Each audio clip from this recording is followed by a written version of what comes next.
அது பார்க்கலாம். அப்படி இருந்தால் ஏதோ ஒரு வைகோன்னா ஏதோ மாறும், அவ்வளோ ரெண்டுமே ஈக்குவல் மாதிரி தான் கட்சி. ஆனால் இன்றைக்கி வைகோ போய் ஸ்டாலினை பார்க்குறாரு. இந்த குழப்பம் நிறைய நீடிக்குது. இது கொஞ்சம் நாளைக்கு அப்படி தான் இருக்கும். நம்ம அது ஜனவரி தான் சொல்லியிருக்கா அப்படி பிரேமலதாவும். சரி, ஏதோ ஒரு பக்கம் இருக்கட்டும். இப்போது மனதில் ஓரணியின் தமிழகங்கிறாங்க. சாலியம் போன்ற கோஷம், விளம்பரம், ஆளுங்கட்சி அலப்பறை, அரசு விளம்பரம் போதாது என்று கட்சிகள் சமூக விளம்பரம், லுங்கி அணிந்தபடி மருத்துவமனையில் இருக்கார், புகைப்படம் வெளியிட்டு. இப்படித்தான் ஆட்சிக்கு வந்த புதில் சாலையோரத்தில் பூங்காக்களில் சைக்கிளை சென்றார், நடைபயிற்சி. மக்கள் என்ன பலன் அடைந்தார்? மக்களுக்கு ஒன்றும் காணும் 4 வருஷமாக. இப்போ எங்கேயோ இருந்து போட்டு இப்போ உங்களோட சாலை இந்த மாதிரிலாம் வர்றது. 19 மணி நேரம் வேலை வேண்டாம் பிரதமர் மோடி இப்படி விளம்பரம் தேடி கொண்டதில்லை. ஏன்னா செய்கிறாரு. மக்கள் செய்யாமல் இதெல்லாம் தேவையில்லாமல் ஃபோட்டோ சுற்றி விளம்பரம் ஆச்சு. ஊடக விளம்பரம் வாயிலாக மக்கள் அது விளம்பரம்னா இந்த 4-5 மாதம் இருப்பான். அப்புறம் அவனும் இப்போவே மெல்ல தெரியும், மெல்ல மாற ஆரம்பிச்சிடும், தூக்கு பிடிக்க மாட்டான். இப்படித்தான் வந்து ஆம் ஆத்மி கட்சி சமயத்தில் டெல்லி சட்டசபையில் படுதோல்வி அடைந்து 10 ஆண்டுகளுக்கு மேலே முதல்ல அந்த கட்சி கெஜ்ரிவால் தோற்கடிக்கப்பட்டார். அதுக்கு முன்னாடி மாயாவதி இப்போ எங்கே இருக்க அப்படின்னு தெரியல, ஊப்பியில். ஓய்வு பெற்ற போக்குவரத்து தொழிலாளர்கள் நிலுவையில் உள்ள ஓய்வூதியம், மறுபுறம் தற்காலிக ஆசிரியர் பணி நிரந்தரம், போலீஸாருக்கு பாதுகாப்பு இல்லை, சட்டம் ஒழுங்கு சரியில்லை, கள்ளச்சாரம், இப்படி நிறையா இருக்குது.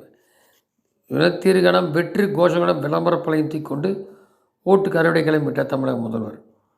விதித்தால் வெற்றி பெற முடியாது என்பது தெரிந்து விட்டது. அதனால் விளம்பரத்தால் காரை சேர முடியுமான்னு பார்க்குறாரு. இது வேடிக்கையானதான் ஒன்று. நெக்ஸ்ட்டு பார்த்தீங்கன்னா அண்ணாமலை. இவர் துடிப்பாக செயல்பட்டு பாத யாத்திரைலாம் போய் தலைமையில் தமிழகத்தில் பாஜக வேகமாக வளர்ந்து வந்தது. நோட்டாவோடு போட்டி போடும் கட்சி என்று நினச்சிட்டு எங்கே இருக்குது பாஜகலாம் கருணாநிதி கேட்டால் அப்படி அந்த அளவுக்கு நல்லா கொண்டு வந்து வைப்ரண்டாக வந்த லீடரு.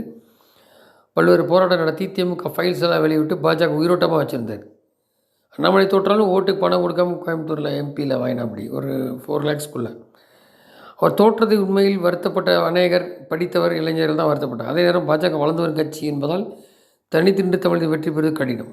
கணிசமான தொகுதியில் வெற்றி பெற முக்கிய எதிர்க்கட்சி அதிமுக கூட்டணி அவசியம். ஆனால் அண்ணாமலை தன் கொள்கையில் சமரசம் செய்து கொள்ளாமல் இதன் காரணமாக அவர் தன் மாநில தலைவர்களிலிருந்து விலக புதிய தலைவர் நரேந்திரன் தலைவர் ஒர்க் பண்ணுறாருன்னா அது கேள்விக்குறி. அரசியல் அனுபவம் இருக்குது, தன் பாணியில் சிறப்பாக செயல்பட்டு வந்தாலும் அண்ணாமலை தலைமையில் பாஜக காணப்பட்ட துடிப்பு இங்கே இல்லை. நயனா நாகேந்திரன் இதுக்கும் மந்திரியாக இருந்திருக்காரு அதிமுகவில்.